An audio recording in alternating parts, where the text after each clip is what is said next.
If you've been an advertiser in good standing, which means you've been consistently advertising over the past year, Google is going to put an automatic grant theoretically into your account. And so if you've been advertising, let's just say at a low rate, a small budget, and you get a Google grant, this might be a great time to increase that budget and see how things go.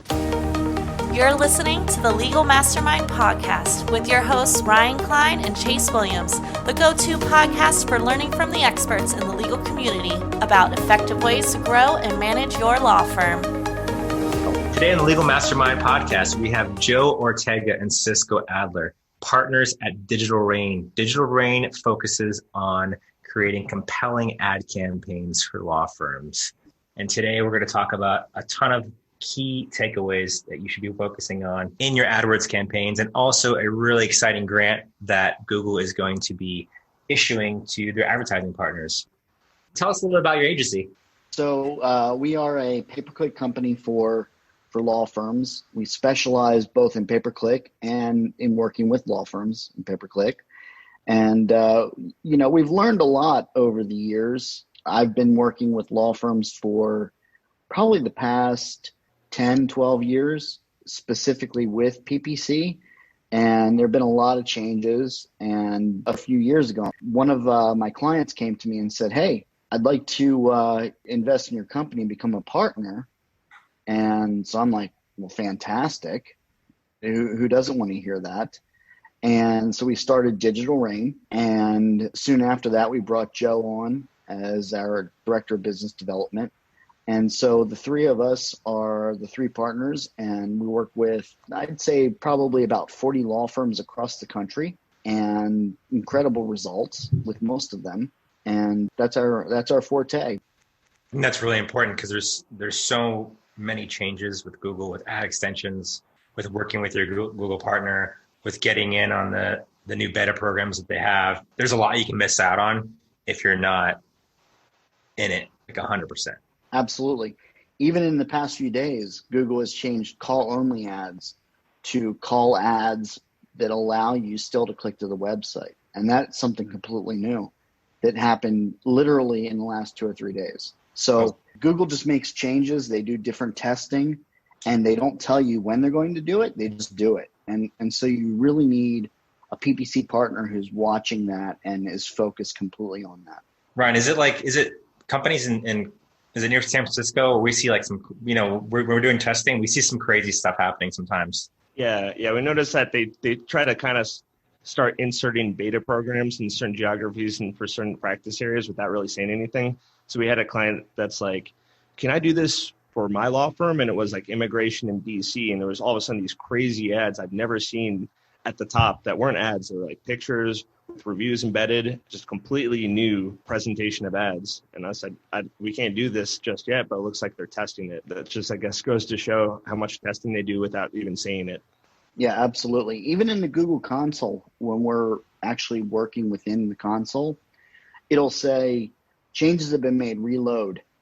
And that literally means that Google has made a change since we loaded that console. So that may be a 2-minute period of time, and they'll just change it with absolutely no notification other than the fact that reload.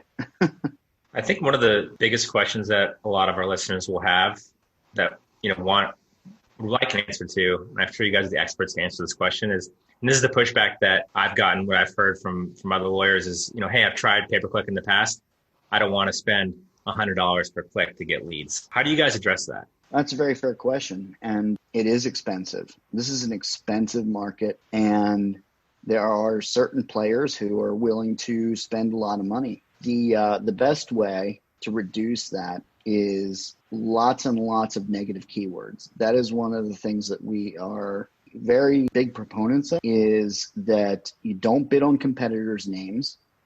You don't allow competitors' names to show in your searches, and you do everything you can to bid on keyword phrases and areas of practice that you do that are less competitive. And for example, let's say you're bidding on a competitor's name and you're paying $40 a click for that.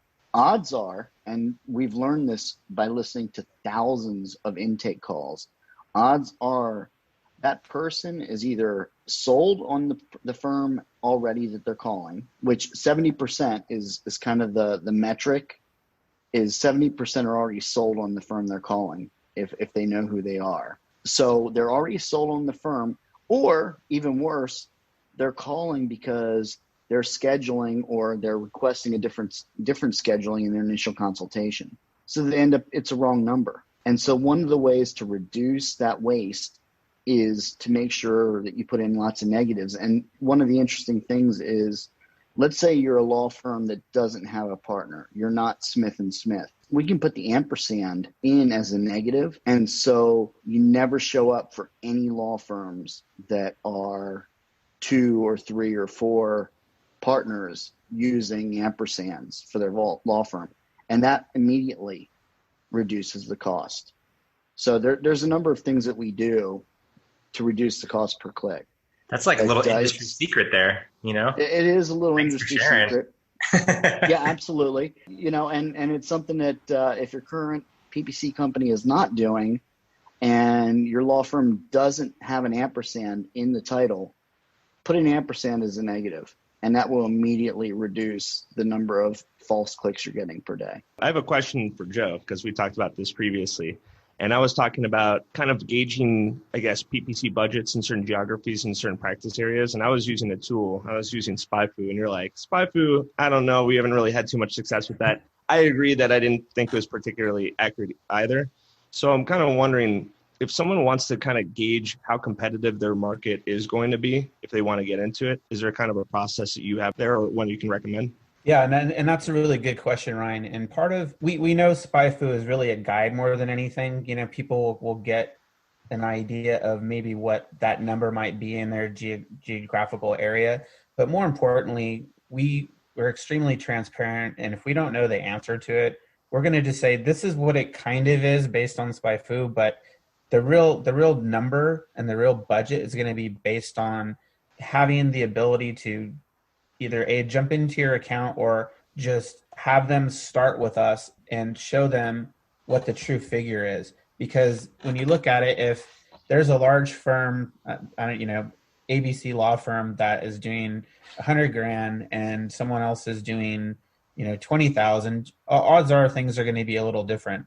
And if they're talking to their attorney friends and they're saying, well, we're getting X, that's what you should be doing. It's on a case-by-case basis. And we explain that to them and show them the value of going on with us and letting us give them the true number. And that's, I think, where a lot of value comes in, because I don't feel that they necessarily know. A lot of it's just, I hate to say it, but it's like a knitting circle. Everyone is out and saying, this is what I'm getting, this is what they're getting. And everybody's different. Location, area of practice, budget, etc. So I don't feel that Spyfu is the best, but it's a good guide. You think at this point, especially agencies like yours that spend a lot of time doing specifically pay-per-click for people, that you have a general idea of what a cost per click should be, a cost per conversion? You'll have that historical data to know what your targets are. Yes, correct. And also, too, it's not a set it and forget it sort of deal. We are looking at the content on the landing pages. We're looking at pictures, and we're A, B, C, and split testing things all the time. And to have 1 or 2 landing pages just sit there forever is really lowering your percentage of averages to getting that client to your door or on the phone. And so it's a constant transition of pages. And so that's why Cisco has, all that gray on his beard, is because he's constantly going in and out of these things, trying to figure out what we can do to make our clients as successful as possible. A lot of sleepless nights too, I'd imagine. Right. That's interesting you're mentioning the A/B testing and always doing those things, because our agency worked with a Facebook consultant, I think starting back like 6 months ago, because we were constantly doing campaigns and they'd start off promising, but then they'd kind of like taper off. And then, cost per click would be where we wanted it, but it'd always go up. Our conversions would get there, but then they would start to go down. And we got a consultant, and the first thing they said was, the reason it works for me is because I just do testing constantly. I'm always split testing constantly, even when the numbers are good. And then we asked, is it because you can always get the numbers down, or do you feel like it's that Facebook wants you to do that because this was specifically Facebook? And he said, I specifically think that Facebook sees that I'm constantly experimenting, and that alone is what keeps the numbers good. So do you think that Google Ads kind of sees people that are more proactive on that account? Just that alone might benefit the account? I don't necessarily know that Google Ads looks at whether we're A/B testing. It may, because, and again, these are questions that there's probably 4 or 5 people in the world that know the answer to, and they're all working for Google. But a big part of it is when we're doing landing pages, which is, if you're not testing, is one of the biggest ways you can move the needle. But when we're testing landing pages, we are using dynamic keyword insertion. So we're making sure that whatever the keyword is that got the click is somehow repeated and visually on the page. So in certain areas, if it's car accident injury lawyer, we want to make sure that that keyword phrase is on the page.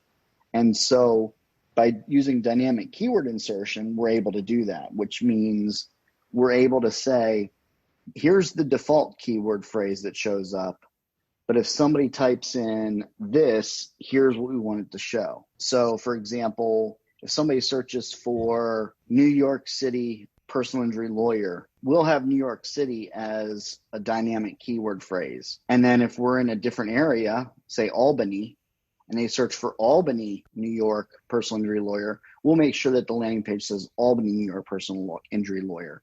So it's using those dynamic keywords that really increases the quality score, which is a whole nother conversation, but lowers the cost per click. You give us some really great tips as far as doing some negative keywords, the dynamic keyword insertion. What's like another 2 things that if someone's currently engaged in an agency, maybe doing it in-house, that they could take back to whoever's running and be like, hey, can you make sure we're doing this?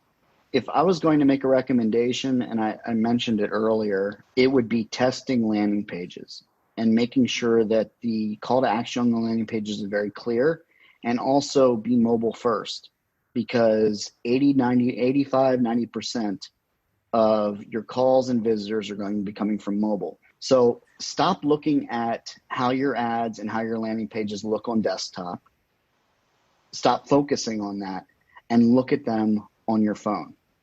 Because if your mobile page is a wreck and doesn't have a clear call to action, it's not obvious how to get in touch with you, then your conversion rates, which is the number of people who actually contact you, is going to be a lot lower. So if there's any one thing I could say is, number 1, test your landing pages. Number 2, build your landing pages mobile first and worry about desktop second. As far as that call to action goes, is there one that you think converts the best? Obviously, for personal injury lawyers who offer free consultations and are on contingency, that is the number 1 thing. You know, we have different headlines that we focus on, and various states obviously have different bar restrictions. But one that we've had a lot of traction with is get your money faster. And that's a good headline. It's solid. And again, it's based on your bar restrictions. There are some states where that is not possible to use. But also make sure that your call to action buttons are floating and sticky. So what it means is as you scroll the page, you want to make sure that your call to action is always visible. I have questions about extensions. Sometimes it looks like the number 1 position, it's like 8 lines, and it has like site links and call outs and location based, and then some of them even have reviews. So are there some of the newer extensions that people might not be aware of to further augment their paid positioning nowadays?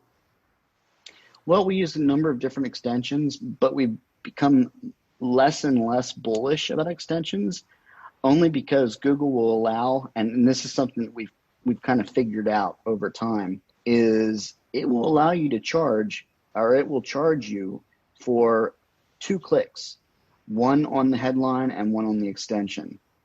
And this could change tomorrow, but from what we're seeing is you can get double charged. And when you're talking about a $70, $80 cost per click, being double charged increases your conversion cost by double. And so we're using fewer and fewer extensions that are actually clickable.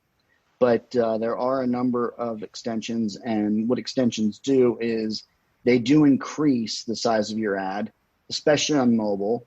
So you can use site-link extensions, and we use what we call a hub and spoke model, where, for example, if it's a car accident lawyer, instead of having an extension that says about us, our wins, whatever it may be, we'll have an ad that says car accident lawyer, and then underneath that, our extensions will be neck and back injuries, head and brain injuries, and we'll list out four injury types, so that somebody can self-segment, and then they land on a page that is specific to those injuries.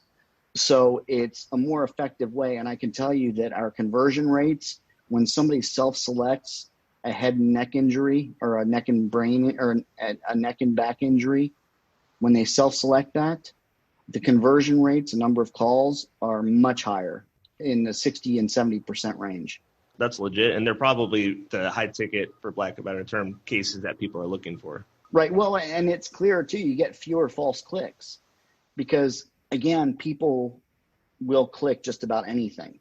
So somebody can search for family lawyer, and we put family in as a negative. And again, that's another negative that any personal injury lawyer should be using is family, bankruptcy. There's a lot of areas, but somebody's going to get around it, and they're still going to see your ad, and they're going to click it.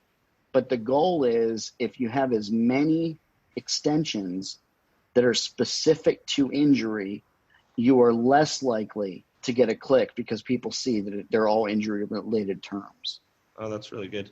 Yeah, because people kind of opt for the traditional stuff like free consultation, free case review, speak to a lawyer 24/7, hundreds of millions recovered, but that makes more sense.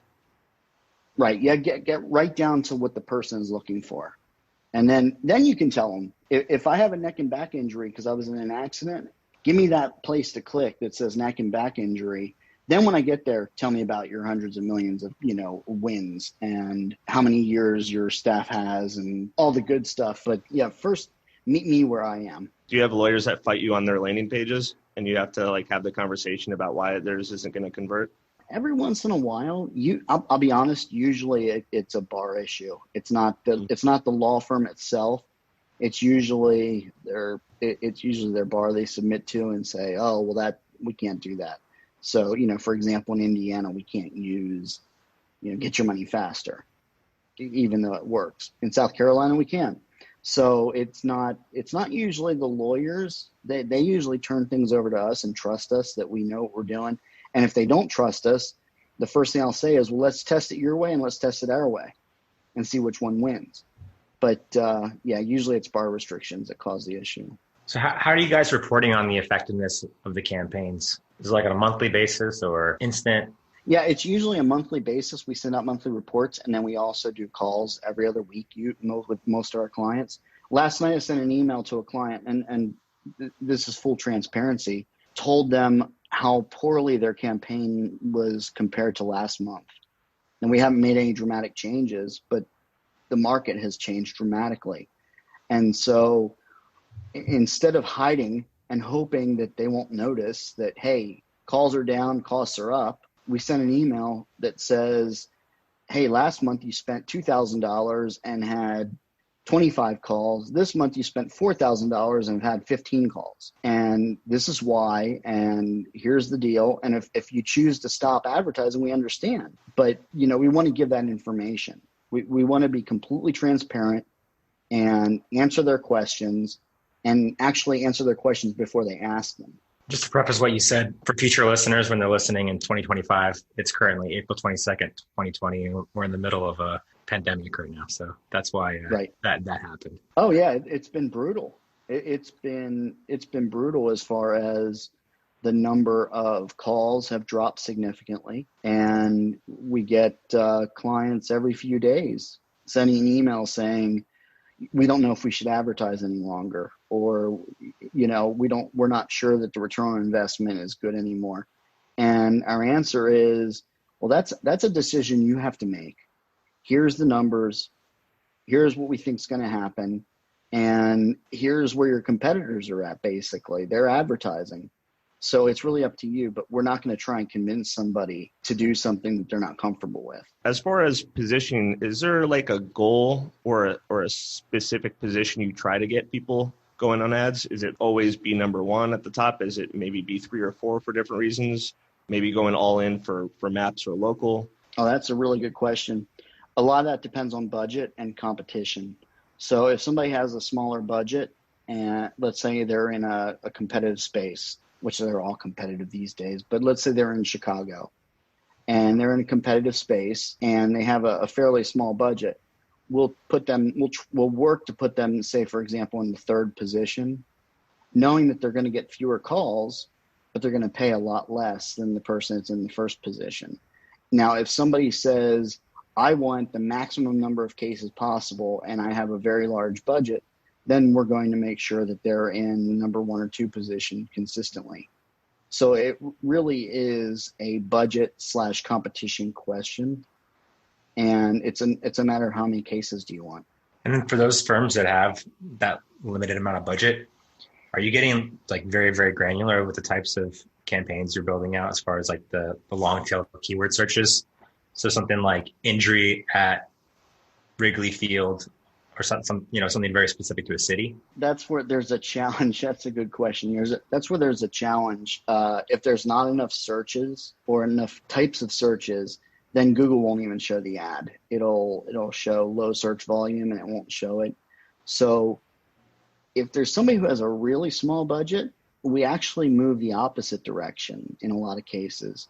And so let's say you're in a small town in a rural area, and what we'll do is we'll do something like best lawyer near me, and then we'll put in a ton of negative keyword phrases. So if somebody searches best family lawyer near me, they won't show up. If we're talking personal injury here right now, best bankruptcy lawyer near me, they won't show up.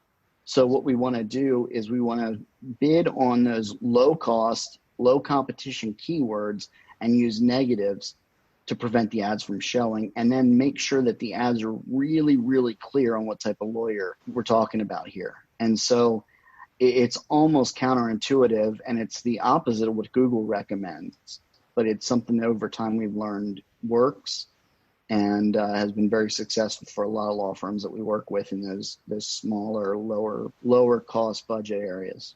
It sounds like the value proposition of working with Digital Rain or a company similar to Digital Rain would be the amount of data that you guys have collected in terms of search queries and being able to utilize the negative keyword lists to your client's advantage.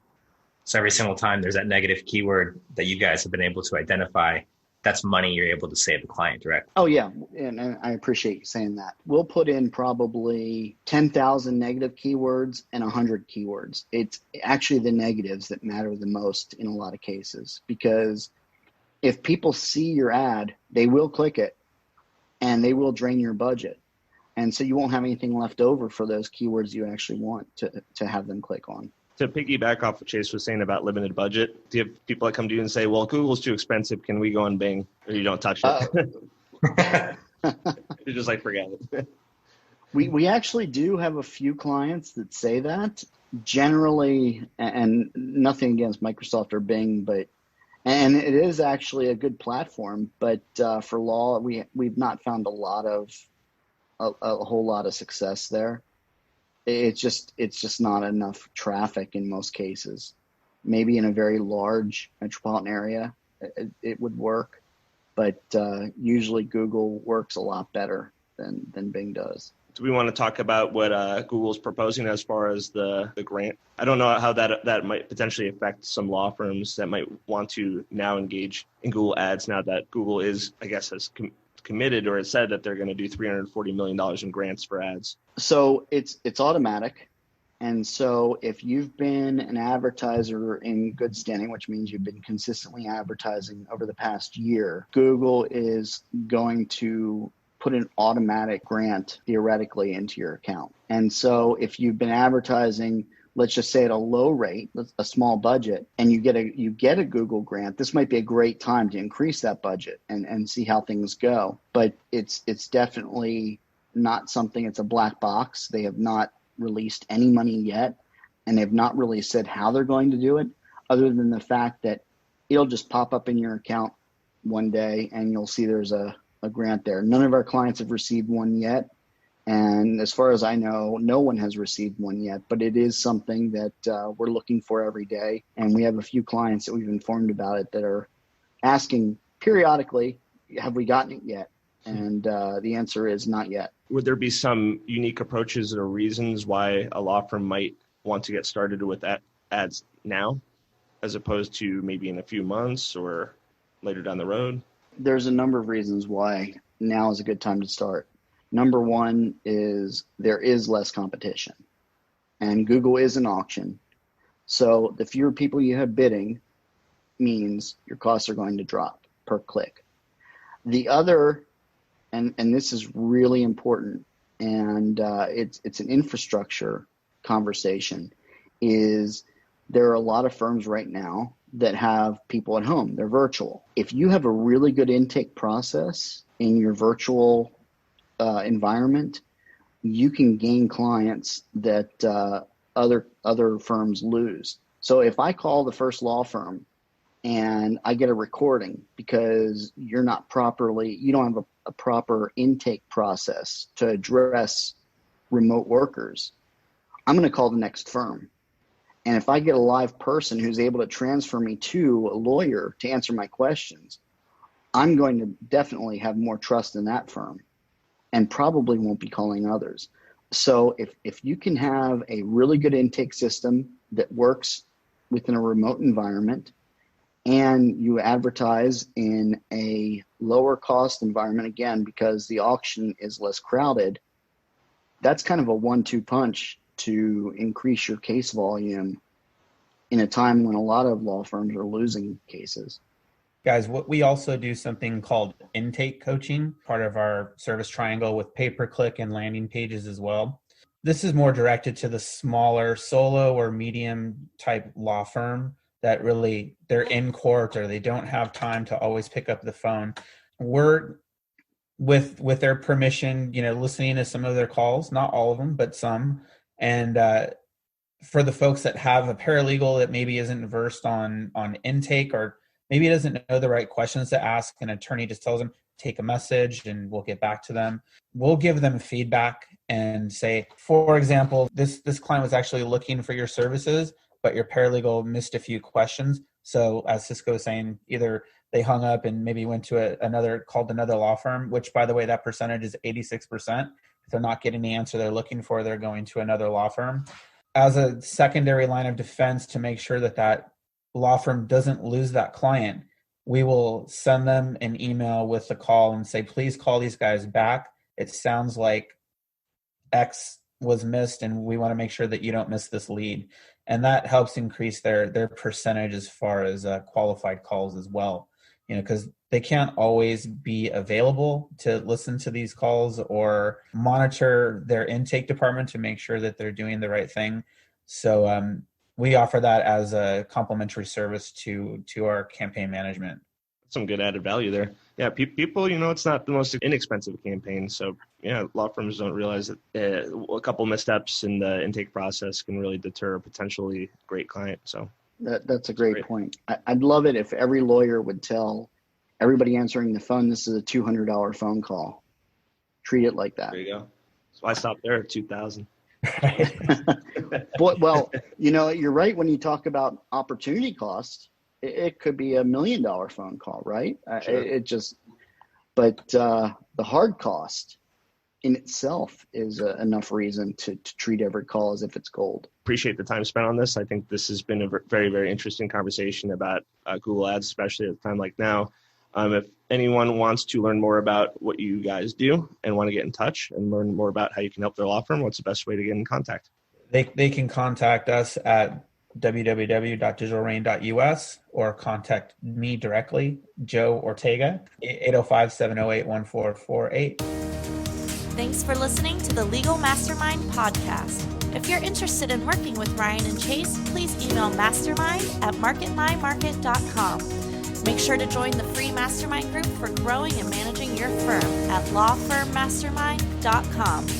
Ryan Klein and Chase Williams are the managing partners at Market My Market, one of the top legal marketing companies in the United States.